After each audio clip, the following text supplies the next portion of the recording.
people just a minute.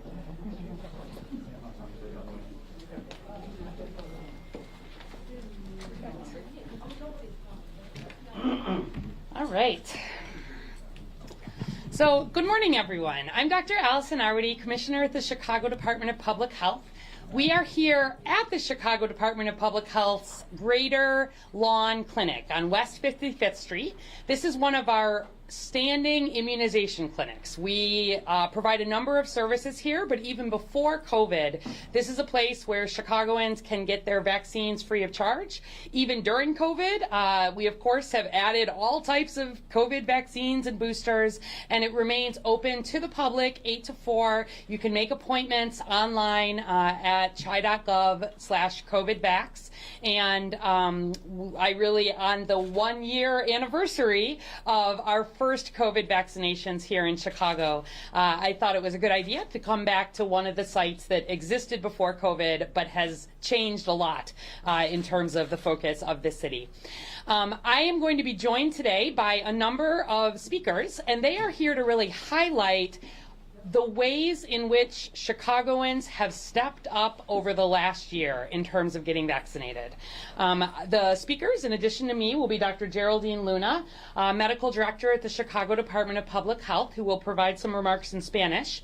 And then we're going to have 3 Chicagoans who not only made the decision to get vaccinated themselves, but were great examples of what more can I do to help educate my community, to explain about why I might have been hesitant around vaccine, and they've been willing to be part of some of the different awareness campaigns that we've done over the last year. So we'll have Mr. Lawrence Taylor, who was part of our Neighbors for Life campaign, which was one of the promotions around senior vaccination and access and really thinking about connecting with your neighbors. We will have Elijah Ruiz, who was part of our Face Forward campaign. That was one of the focus on young people and really thinking about how to encourage younger people to make that decision. And then we'll have Griselda Piedra, who is part of our Real Stories campaign, the most recent one, that has been bringing Chicagoans telling stories online, in media, and just in spaces across communities about the decision to get vaccinated. So we'll hear from each of them. I do also want to acknowledge that today belongs to our partners. We could not have put nearly 4 million vaccines into arms in the city of Chicago in the last year without the thousands of partners across Chicago. And those are partners on the ground in terms of raising awareness, knocking on doors, answering phones.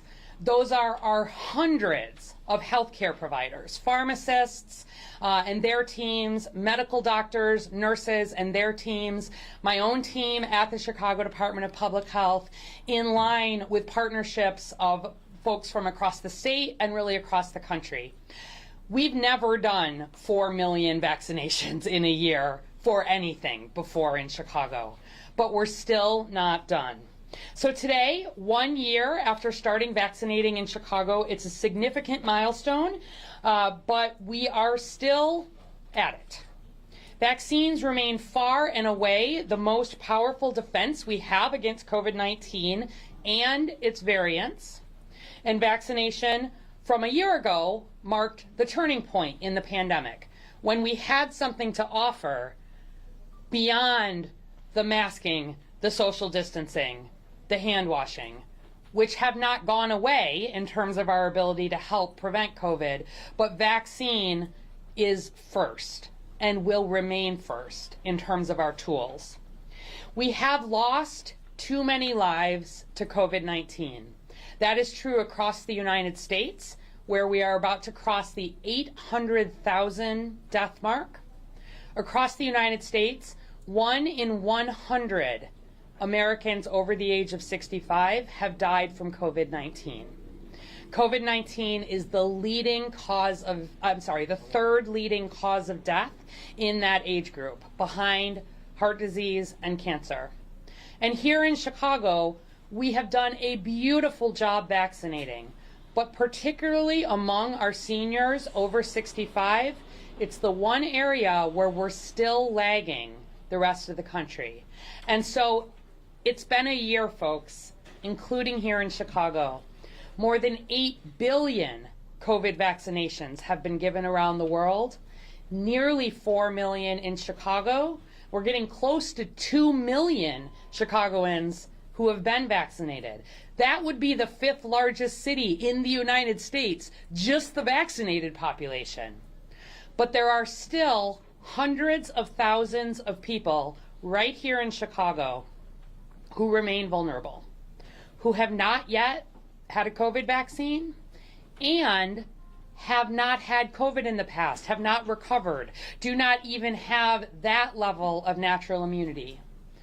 And the estimate is about 650,000 people. Let me tell you, 650,000 people who are still not protected in this city is more than enough to continue to drive the very real Delta surge that we are in now and the Omicron surge that we expect to see in the weeks to come.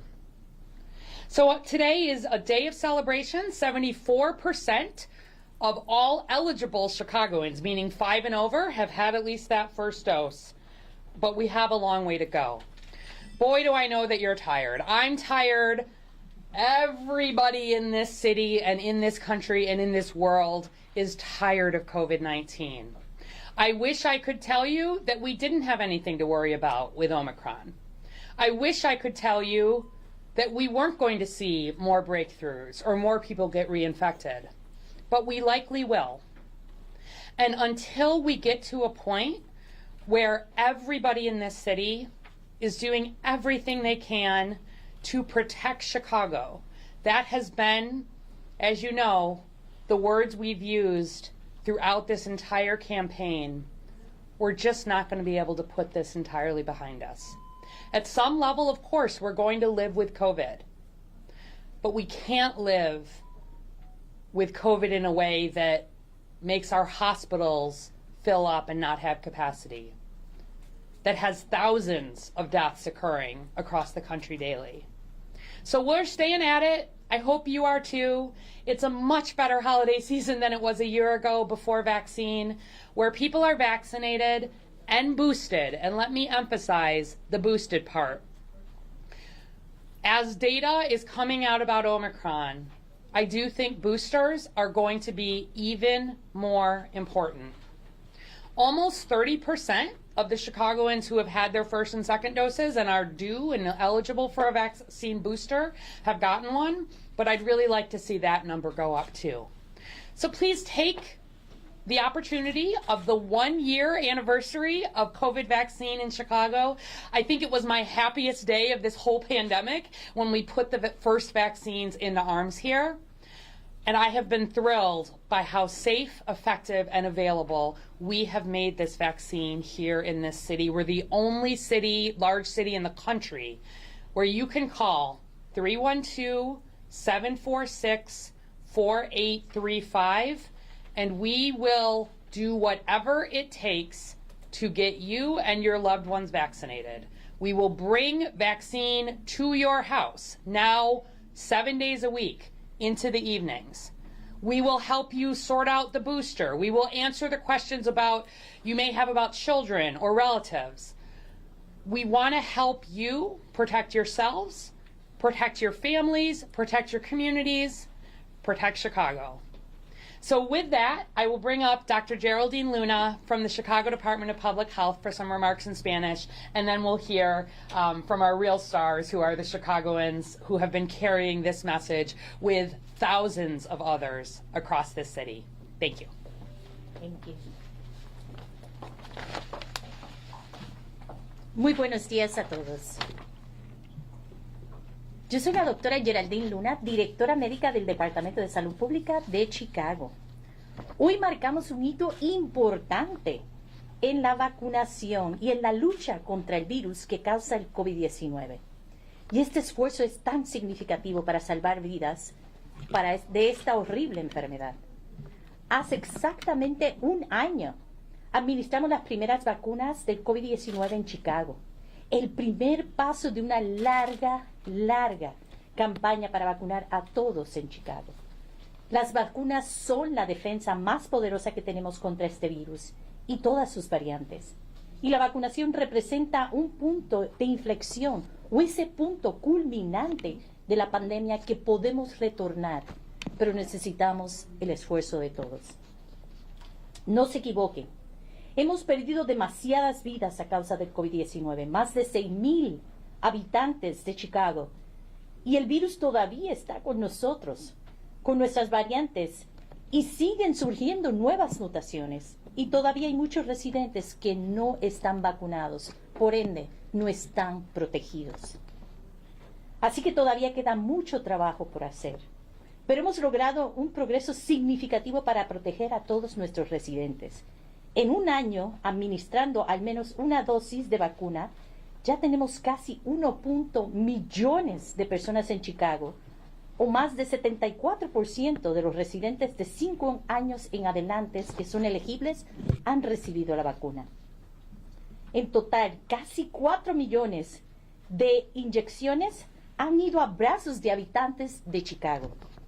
Gracias a la vacunación hemos podido reabrir escuelas de manera segura, abrir negocios y restaurantes, instituciones culturales, eventos deportivos y más.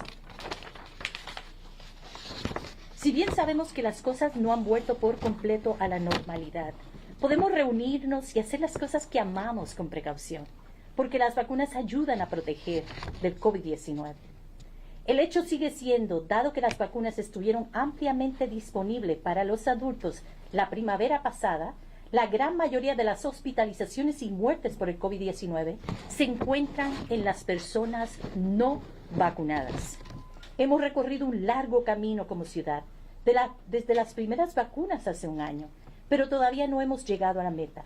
Todavía tenemos trabajo por hacer para asegurarnos que todos los habitantes de Chicago elegibles para la vacuna, y escúchenme bien, para los refuerzos, se protejan, ya que sabemos que esta nueva variante de Omicron amenaza con volverse dominante y necesitamos la máxima protección. Desde el momento en que la vacuna del COVID-19 llegó a la ciudad, la equidad ha impulsado todas nuestras decisiones de distribución. Pero todavía tenemos trabajo por hacer para que las tasas de vacunación sean más equitativas. Todavía no se refleja de acuerdo al número de habitantes por etnicidad. Si bien en toda la ciudad más del 79% de los habitantes de Chicago de 12 años en adelante han recibido por lo menos una vacuna, para los afroamericanos de Chicago, solo es el 53% de esas personas que han recibido una de las vacunas. Y para los latinos de Chicago, solo 64% han recibido por lo menos una de las vacunas. También debemos asegurarnos que todas nuestras personas mayores de 65 años reciban sus vacunas. Más de 79% han sido vacunados, por lo menos con una dosis, lo cual es bueno. Pero este número se necesita que sea más alto, ya que ellos cargan el riesgo más alto de morir a consecuencia del COVID-19. Hoy estamos muy contentos de estar acompañados de personas que se encuentran en 1.9 millones de los habitantes que han recibido su vacuna. Los invitamos hoy, se encuentran aquí con nosotros, a compartir sus historias sobre la vacunación y por qué eligieron vacunarse y las formas que sus vidas han cambiado desde que han sido protegidos contra el COVID-19. Gracias. Y ahora les traigo... Oh, you do? Yeah. Okay, perfect. Gracias. So happy to welcome up Mr. Lawrence Taylor, resident of the Southeast Side. Governor, my name is Lawrence Taylor. Sir, can you step a little closer to the microphones if you wouldn't mind? Thank you. My name is Lawrence Taylor. I'm an advocate of COVID-19. I found out about this about 2 months ago. I really got active. I'm getting my neighborhood aware of the laws. 3 of my retired, well, they was active, my firefighters. They passed from COVID. We were stationed together. We fought fires together. They're no longer with me now. So I I'm doing this every day. I like being a part of it. We have lost so many people, and we still have so many people that haven't gotten vaccinated. I don't know why. And even just put on a little mask. A mask is on, what, 3 ounces? How hard is this? Put a mask on. There are other places, there's places across the world, they don't have this luxury. And they are not as fortunate as we are as Americans. I'm going to tell you about one of my dear firefighters. He got COVID, and thank God that he lived through it. He was in the hospital for 3 months, intensive care for 2.5 months. He got out, and ever since then, I've been an advocate of this COVID-19. Everyone has to get this shot. Everyone. And there's no exception. I retired from Engine 81 down on the east side of Chicago. I have every firefighter in there vaccinated. I go down there on every shift and check and see if they have this. And it's my firehouse is 93% vaccinated, and I'm working on other firehouses as well. I spent close to 30 years fighting fires. We lost fires and fires, but not something like this. This is something that is unrealistic. I mean, none of us have ever experienced this in our lifetime, So every member on my block, they call me a movie star now because I've been on TV, I've been on newspapers and whatnot. Everyone on my block has been at least got one vaccine. And I'm working on my next block. I'm working until I'm tired because I've lost loved ones. You see them one day, the next week they're gone. I'm sure y'all have also. And this is something serious. And got another virus here. We don't know how long we're going to be in this thing. We have to work together. And if we don't, we all going to be doomed, really. I mean, this is very, very, very serious. And I don't see why, that's going and getting a vaccine. You got families. Now, we got a holiday coming up. We got holidays coming up. And everyone come to my house, I'm going to check the ID. After you come in, no food. No food, no cake, no turkey, or nothing. I mean, because there's no excuse. Everything is so convenient for us, as opposed to third world countries. They dying. They don't have any help, really. So that's about it. I want to share this with you too. I was about my newspaper. I was sitting in there, and I wasn't expecting to see my picture again in the newspaper. Oh, there I am again. Oh man, so keep me busy. So this is another job that I'm doing. And I love doing it. I don't mind knocking on people's doors. You understand? And I'm in different stores as well, outside the stores and whatnot. Walmart, Walgreens, you know what I mean? CVS. I mean, so that's what I do now. I'm retired and I got plenty of time. And if I can save a life, and I'm able to sleep better at night. That's about it. Thank you very much for this time, and that's about it. Thank you. Sure. Thank you. Great. Very good. Did I do pretty Yes. Thank you, and thanks for all your years of service as a Chicago firefighter too. Much appreciated. And the U.S. Marines in Vietnam. There you go. There you go. All right. Next, happy to welcome Mr. Elijah Ruiz, resident of Edgewater.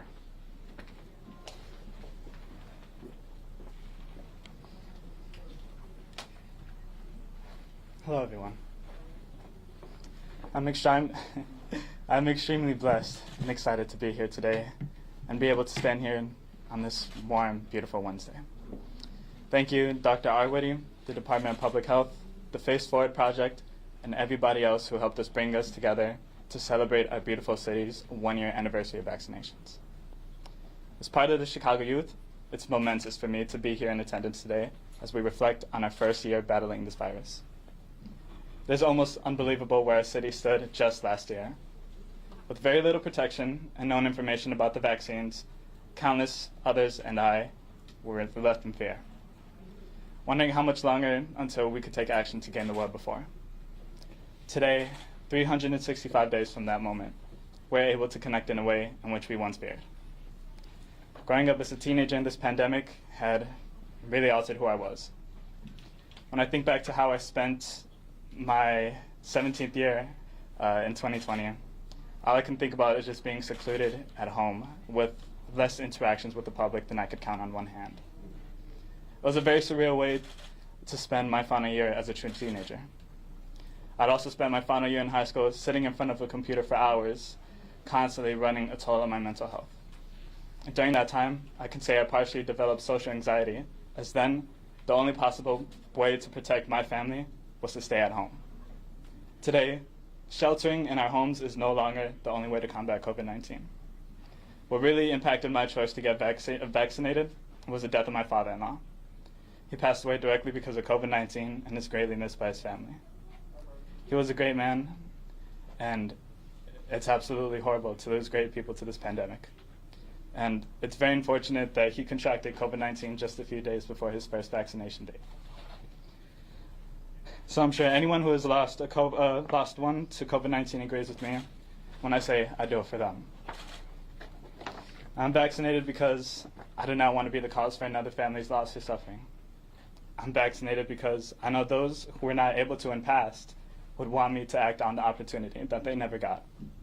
I'm vaccinated because I want to live the life that we are blessed to have and help others live it too. My grandmother is dependent on me in order to run errands for her every week, and both my grandma and I being vaccinated and boosted gives us the confidence to see each other that we just didn't have last year. And with the holidays being around the corner, we encourage our family to get their boosters, as the last thing we need before 2021 ends is another missile. Being part of the Face Forward project has given me the opportunities to talk to you and others about my story, to encourage people alike and unlike me to get vaccinated and be proactive towards the fight against COVID-19. With my words, I hope to have helped encourage at least one person to get informed, vaccinate, and to take the step to creating the Chicago that we all want. With a city and national attraction as big as Chicago, it takes every person, from children to seniors, in order to make change. Thank you, Chicago, for your first year's efforts in combating COVID-19. I cannot wait to see how you look at the end of 2022. Happy holidays, everyone, and please stay safe. Thank you. And then finally, happy to welcome up Griselda Piedra, resident of Pilsen. Hi, thank you everyone. I'm here today, 1 year, celebrating this 1 year anniversary, to share the reason why it is important to be vaccinated, especially in my family. So for us, back in September of 2020, we, like everyone else, right, did everything in our power to be safe. We would Lysol everything, disinfect everything, order food online, right? And then we started feeling a little sick. We had a sore throat and a runny nose, and we said, it's just a cold, right? It's just a cold, because we did everything in our power to be safe from this pandemic. And a few days into it, I lost my sense of smell and the sense of taste, and I remembered I had heard about that particular symptom that would mean that then I was positive, right? So I did what we all needed to do and what I ask everyone to do, as when you feel one symptom, it doesn't need to be all of them, get tested to know right away, right there and then, if you're positive or not. So I did that. I went and I got tested, and positive, right? It came back positive. And at that moment, all I could think of was, oh my goodness, I don't know if who's not going to make it, right, in these next few days, because in September of 2020, it was really hard to know if someone in your family was not going to make it or not. It was almost like a 99.9% chance that you were going to come out without one family member if your household was infected. And so I went into a very dark moment in my life. And it ended up being that I had the worst symptoms of everyone. Luckily, I did not have to be hospitalized, or at least I would always say I feel okay to not be hospitalized. And thanks to God and the care of my family, we were able to get through it and get better. But needless to say, there are repercussions with it, right? I thought I was going to lose my mother. I thought I was going to lose my children. I have now a 17-year-old, a 13-year-old, and a 4-year-old. And at that time, they were younger. My son turned 16 all by himself, because he was literally the only one that we thought was negative at that time. After his birthday, we found out he had been positive, right? And he spent his birthday by himself because we secluded ourselves from him. And so, after getting better and sharing our story with the community and with our family members, we learned that my brother in Mexico also started feeling sick. And of course, in our hometown, it's bad juju to talk about if you have COVID or not. And so he said, no, it's not here. Nobody in our hometown has COVID, so it can't be COVID. He was very hesitant to get tested. And we finally get a call, and it said, Sergio, who's my brother, is hospitalized because he couldn't breathe anymore. And, we did our best to try to see how we can help from here because of the COVID restrictions in traveling and ensuring that my family was still safe and his family was safe. It turned out that after a few days, we found out he was positive, and by then it was too late. They couldn't do anything to save him, and so he passed, right? And the family still in Mexico thought it can't be COVID. They tested, everybody tested positive, and again, I emphasize the importance of testing, whether you're vaccinated or not, because of the fact that there are so many variants out there, and you never know. And you need to get tested no matter what symptoms you have. If my brother had tested earlier and had found out that he was positive, maybe he would be here. And maybe my mother would not have lost 2 children, because a year before that we had lost my other brother. So it was a tough 2021 for us, a tough 2020, but that only made our family stronger. My willingness to communicate with everyone in the neighborhood, work with the organization that I work with. So I work for a nonprofit who is amazingly very supportive.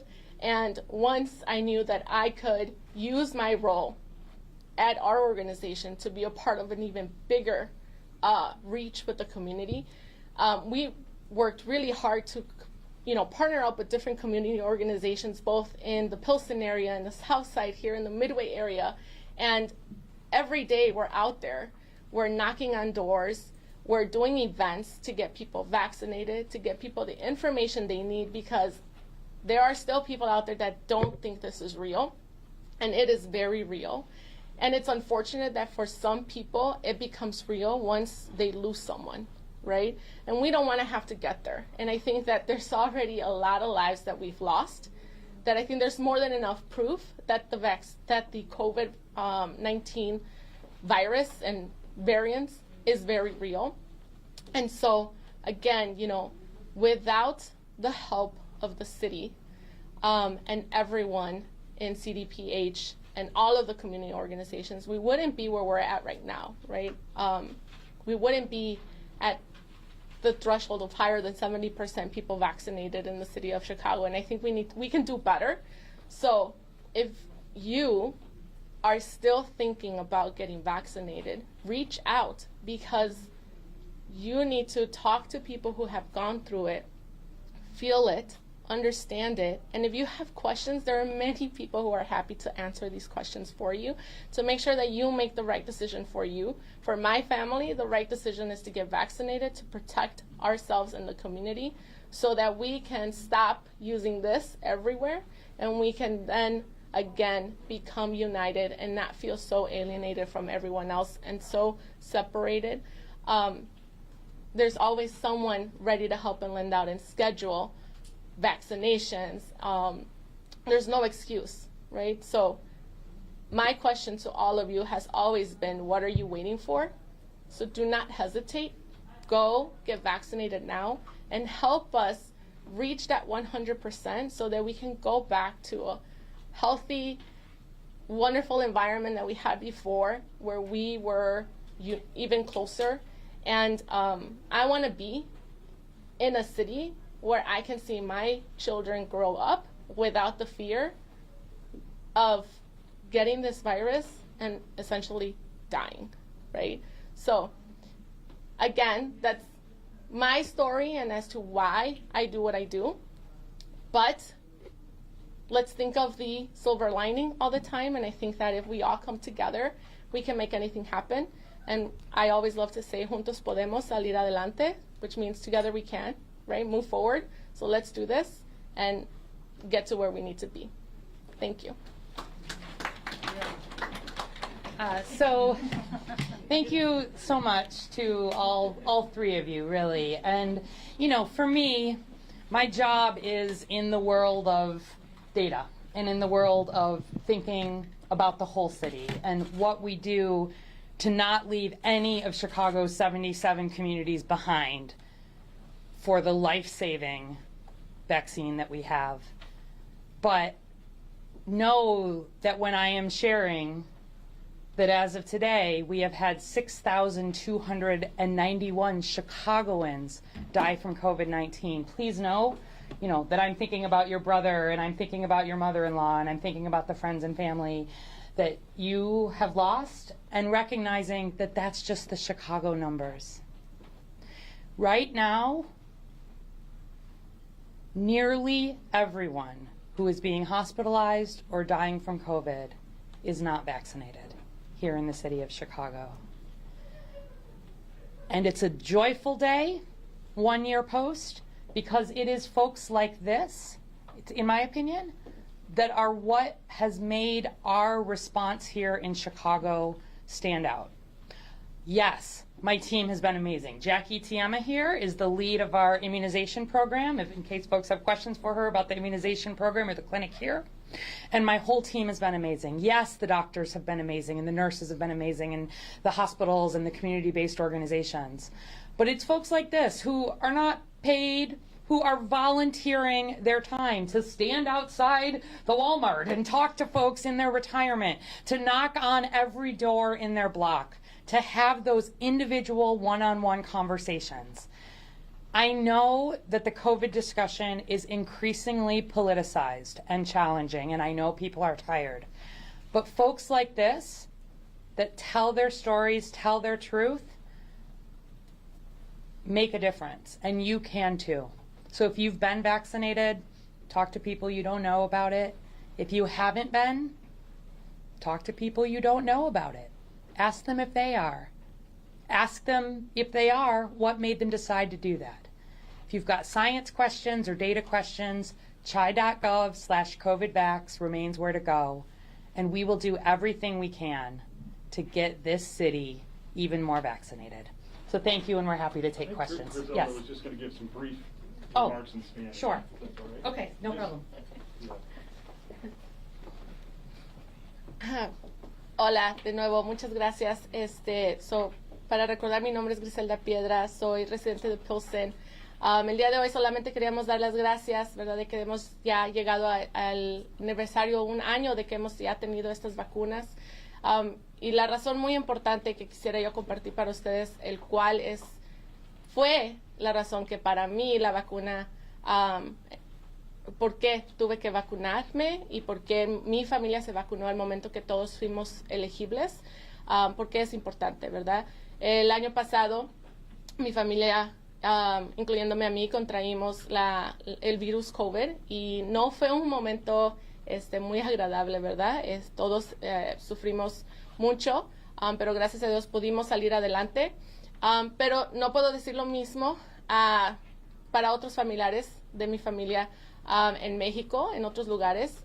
Quisiera compartir que después de haber contraído el virus y ver sabido cómo se siente, qué síntomas se llevan a cabo para poder decir que uno es positivo para COVID, todavía aún así, ver pasado por eso, hay gente que no entiende que cuando ya lo tienen, que eso es lo que tienen, o no quieren decirlo por vergüenza.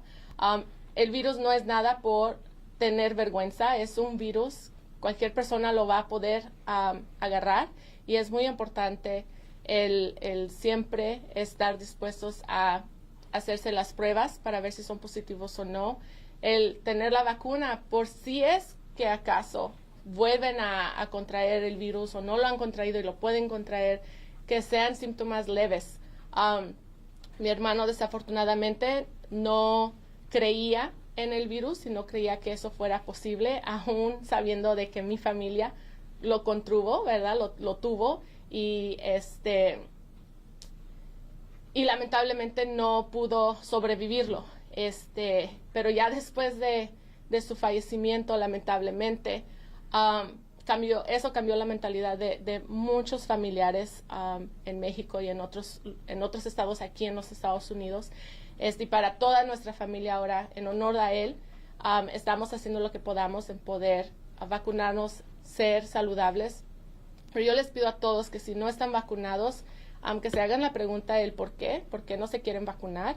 Hay muchas organizaciones, hay muchas personas cuales ustedes pueden hablar y saber, ¿verdad? No se dejen llevar por otros métodos que están pasando en TikTok o en las redes sociales. Es muy importante obtener la información directa de los que saben, ¿verdad? Que viene siendo los doctores. Sé que la ciudad tiene su sitio de página de web donde hay más información. Puede conectarse con diferentes organizaciones. Hay apoyo en todos lados. Vacúnense. El no saber no debe de ser el límite de no poder vacunarse. Es de nuevo muy importante que tomen en cuenta que la vacuna nos va a ayudar a tratar de dejar estos años, porque ya, ¿verdad? Es un año de la vacuna, pero llevamos casi 2 años con el virus. Ya van a ser años en que no hemos podido salir, ¿verdad? Estamos cerquitas, nada más necesitamos ese empujoncito y no esperen, porque no quisiera que ustedes perdieran a un ser querido y que al final después vaya a ser la razón, el por qué se van a vacunar, cuando ahora podemos hacer algo y evitarlo, ¿verdad? Podemos evitar muchos fallecimientos si actuamos ahora y como una comunidad lo podemos lograr. Gracias. Thank you all. And I, or really anybody, is happy to take questions. We don't have the mic, so yeah, Aaron. Thanks, I've got 4. Can you limit it to 2 first? Yeah, and then I'll try. We could talk after. They're quick. Responding to the federal briefing that was this morning, they said that 3% of the cases in the United States right now are Omicron and 96% are Delta. Do we have any sense of the breakdown in Chicago? So still in Chicago, in terms of the samples that have been collected and tested, we're still at over 99% Delta. I do expect that we will see more Omicron in the days and weeks to come, but yeah, we're at 99% plus Delta here in Chicago and in fact in the Midwest. And then any sense of how many seniors in Chicago have gotten boosted? They said 60% of American seniors in the United States have gotten boosted already. Do we know what that number is in Chicago? Also, percent of staff in long-term facilities and residents in long-term facilities who have been boosted. Sure. So related to where we are in terms of boosters, I shared data in detail on this on Facebook yesterday, and we have it online. But high level, where we look at all Americans, versus all Chicagoans over 18 were just a little bit more boosted.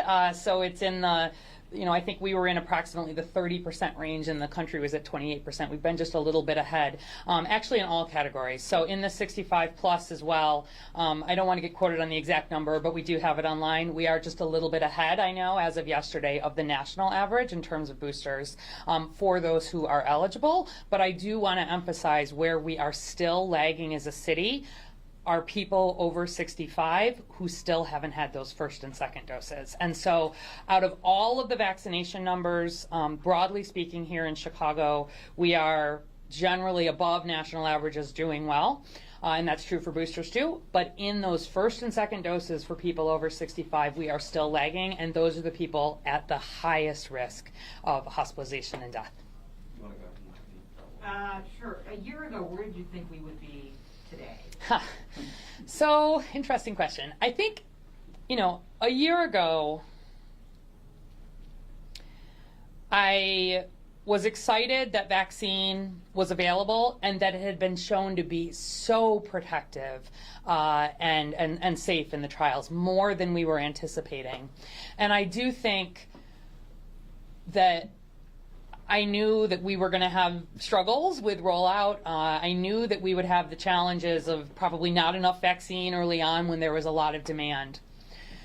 I did not anticipate how, unfortunately, partisan and sort of politicized the decision to protect yourself would become in this country.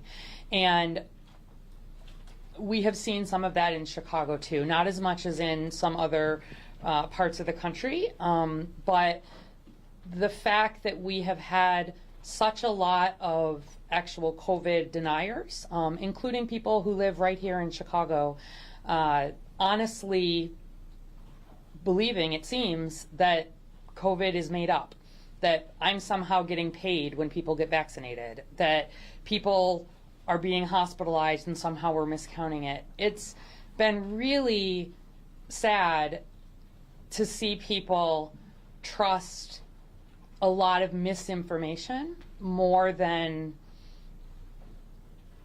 what for years has gotten us through infectious disease outbreaks. And so, I'm sad, as I know everybody else is, to be going into a second holiday still worried about COVID and still in a surge. I'm serious when I say that there is a lot of good that has come from the way we've worked together on things and built lessons. And I think as a city where we think about recovery and who's being left behind, I do think we're stronger in some ways. And I didn't necessarily anticipate that on the positive side. But the fact that we still have 50 Chicagoans a day being hospitalized, 5 to 6 a day dying from COVID, I did not think we would be there a year ago. And with another variant on the horizon that has the potential to worsen those numbers. And so for me, this day is a little bittersweet because I was hoping that, as we have seen in most countries around the world, people have taken the vaccine as quickly as it has been available. There hasn't been a pushback against it. There hasn't been a pushback against other things. And COVID is, in many ways, behind those countries. And it's just not here. And so, yeah, that's some of what has surprised me, I think, the most, and it's why this day is a little bittersweet for me. I know everything's in hindsight, but you looking back, could the city have approached this differently? We talked to the doctor who was the first person to get the vaccine in Chicago. She felt as though there was way too much emphasis on personal responsibility versus a collective responsibility. So, what I would say, a couple things on this.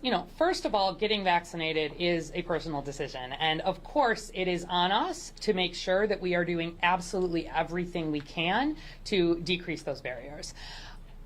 Honestly, when I think about sort of the points of decision and the points of difficulty throughout this pandemic, Where I have hesitation is not in any of the decisions around vaccination. It's honestly not. We were, to my knowledge, the only city that not just said we want to prioritize neighborhoods that have been hard hit, but early on, before there was a lot of vaccine available, set aside vaccine for those community areas, opened up eligibility earlier. So knowing that essential workers were driving a lot of that spread, like not just talking about equity, but really making those hard decisions, because saying yes there did mean saying no to other parts sometimes of the city.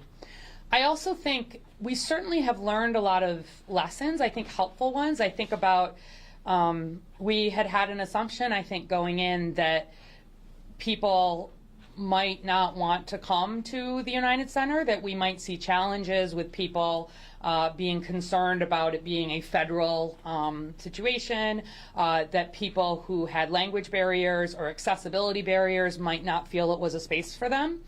And I think the work that we did, again, with so many partners kind of pushing on how to improve this, yeah, of course I'm pleased that we did, whatever it was, 350,000 vaccines. I'm probably more excited about the fact we did 78,000 in-person language translations at that site and saw like thousands and thousands of people who perhaps I think we misassumed that needed, not that you don't need to make things, but it's if you can think about what the barriers are and then adjust your programming to really be responsive to what you are hearing from communities. And I can't say it enough that truly the success of this response has been because we have done everything that we can to say, here's the data. At this point, we do block by block in terms of, what's available around vaccines.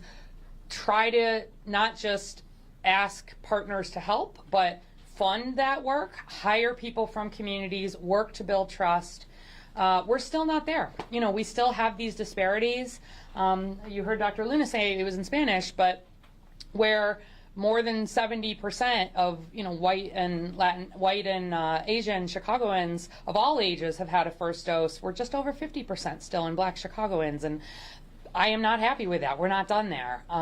But in terms of sort of the approaches that we've taken, honestly, on the big ones, there isn't anything that I would change. We've tried to do it based on data, based on equity, and adjusting literally week by week as we go. As recently as last week, we've adjusted to take some of the vaccination resources that we were doing at larger sites and move them to expand our at-home program at 7 days a week, because that's what we're seeing be most successful.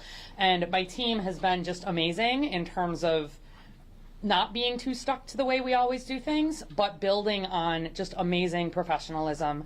And I am really proud of the work, not just us, but the whole city has done around encouraging vaccination, even though we're not done.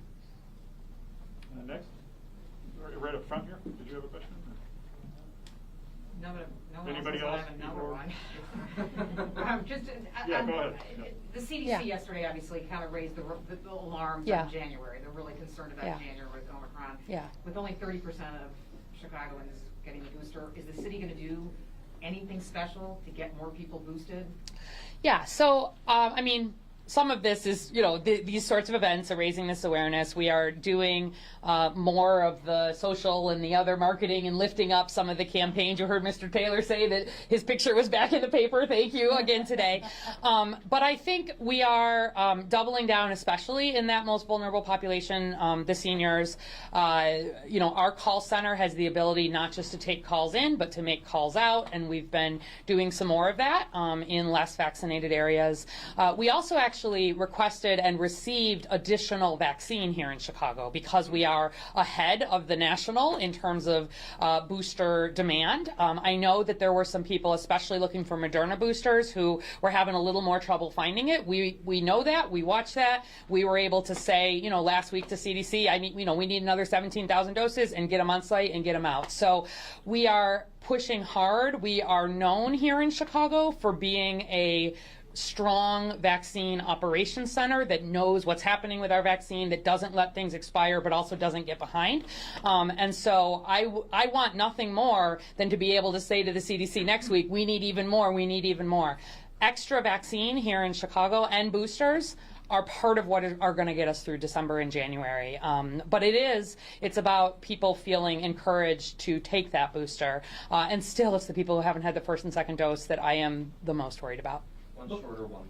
Go ahead. Doctor Arwady, llegan a este primer año sintiéndose como confiados, no confiados en cuanto a la vacuna, en cuanto a los recursos. ¿Cómo se llega a este año ustedes en cuanto a la ciudad de Chicago? Claro, nosotros estamos, tenemos abundancia de vacunas.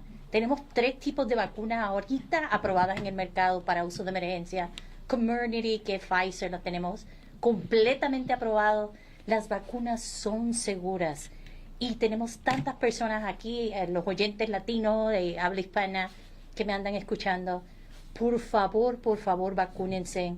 La nueva variante Omicron solo amenaza competir, volverse la dominante, y en esa competencia hay muchas personas que van a ser infectadas. Lamentablemente, como dijo la doctora Arwady, estos números se pueden poner peor y estamos ahora mismo en medio de un repunte. Así que tenemos la vacuna, tenemos los programas, solo necesitamos que nuestros latinos levanten ese teléfono y llevarles esas vacunas al hogar. Tenemos también ese programa con $100 de incentivo. Los incentivos funcionan. Así que por favor, familia, el número es bien sencillo: 312-746-4835, en un idioma que conoces, en la misma cultura que te distingue, que es concordante con la tuya. Vamos a vacunarnos. Doctora, última pregunta para seguirle con lo mismo que le preguntaron a la doctora Arwady. ¿Harían algo diferente en este año ustedes cuando se acercaron a la comunidad? ¿Cambiarían su estrategia? ¿Harían algo distinto? Bueno, Jorge, aquí el Departamento de Salud Pública ha construido en el conocimiento. El COVID-19 fue nuevo para todos a nivel de toda la nación. Nosotros hemos seguido las recomendaciones de diferentes estados que reflejan nuestros números.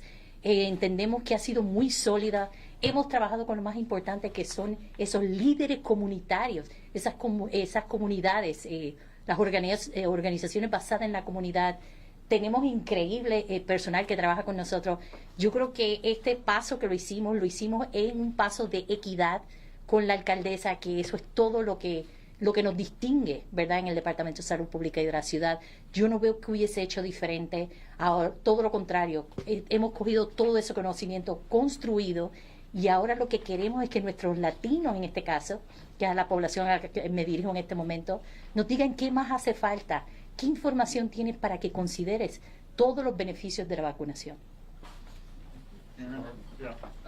I'm curious about if you can expand upon a point that Dr. Kaji was making in the briefing today. He said that against Omicron, the research is suggesting that the 2-dose vaccines are less effective weeks afterward, after the second dose, but the booster is increasing effectiveness against it. What does that mean for people who are just now getting vaccinated versus the second booster? I mean, I would imagine that antibodies are going up high after people's initial dose versus the second booster. Can you maybe explain what research says? Yeah, I would say we see that each time somebody gets one of the vaccines, they do start getting pretty much right away some production of the antibodies, which is what, that's just your own immune system teaching your body how to fight off COVID. And antibodies are not the whole story, just to be clear, right? I am confident when folks are getting that first and second dose recently that their protection level is also quite good. It's not so much that you have to have gotten the third, as that it probably has a little bit to do with how long it has been since your most recent dose. So certainly one of the things that CDC and others are looking at is sort of that timing of to booster, but there's not been any evidence that I've seen at this point that really needs to be changed. And in fact, one of the few preliminary bright spots I think we're hearing is that the booster does seem to continue to provide good protection, especially against severe illness, which is the most important thing. So it's not that I want people to think, oh, it's too late, like if I just get my first vaccines. No, like I am the most worried by far about people who have neither been vaccinated nor recovered from COVID. I am next worried about people who have only recovered from COVID and not been vaccinated, because we're clearly seeing a lot of reinfections in that group. And I have some more concerns about breakthroughs, especially in people who have gotten their primary series but not been boosted. We do see some breakthroughs, even in folks who have been boosted, but we're not seeing folks get seriously ill. Again, we're looking at this closely, and more is to come. But looking ahead to what I do think is likely to be a challenging January here and across the U.S., the more people we can have vaccinated and boosted ahead of that, it's the best thing that we have available. Hopefully, as antivirals come into the picture, that will also be a new piece that we'll be able to deploy, I'm hoping soon, and continuing to do some of the things that have gotten us this far. And the last question I've got is, excuse me? Last one. Yeah, very good. The last question I've got, how should people be adjusting their holiday plans right now? I've already heard anecdotally of outbreaks in daycare centers or at holiday parties from work at this point. Should people be laying low ahead of gatherings, you know, with their family, with older relatives present and that kind of thing? Should people not be going out for New Year's Eve because of increasing case rates? I know it's a risk allocation thing on a personal level, but what's your advice for Chicagoans right now? Yes, and it is a risk decision at the personal level, at some level. What I have been saying and what I am doing myself, if I am fully vaccinated and boosted, and everybody who is going to be gathering with me is vaccinated and boosted, I am in favor of end-of-year holiday gatherings, because I think that it is important that we address, you know, there are all these indirect losses that come with COVID, and I want people to be able to, at some level, be living with COVID. But I would encourage people, we're going to see what happens with Omicron over the next few days. I think with my own extended family, we were having an online conversation about this last night. Might we ask everybody to do a test even the day before or the day of we're gathering to add another level of protection? We might. I think for Chicagoans, some of this does come down to the individual risk setting. I think if you are gathering with someone who you know is immunocompromised or a lot older, you could combine the vaccination, boosting, and testing, and that would help. But the vaccination with booster is the most important. I am not advising people to cancel holiday gatherings. I want to be clear about that. But we do need to be a little more mindful of this. I can tell you at the Chicago Department of Public Health, you know, just in terms of our own workplace, we didn't cancel things, but we also didn't have a large party where lots of folks are coming together and taking off masks. We did some more division up in smaller spaces, and you know, we really try to practice what we preach at CDPH.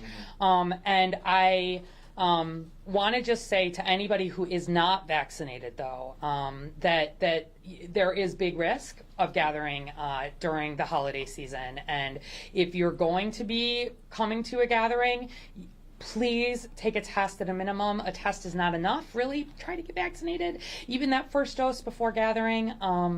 But where folks are, I want them to be able to enjoy the holiday season and not have COVID, hopefully disrupt that while we remain careful. All right, thanks, everybody. Thank you. Thank you.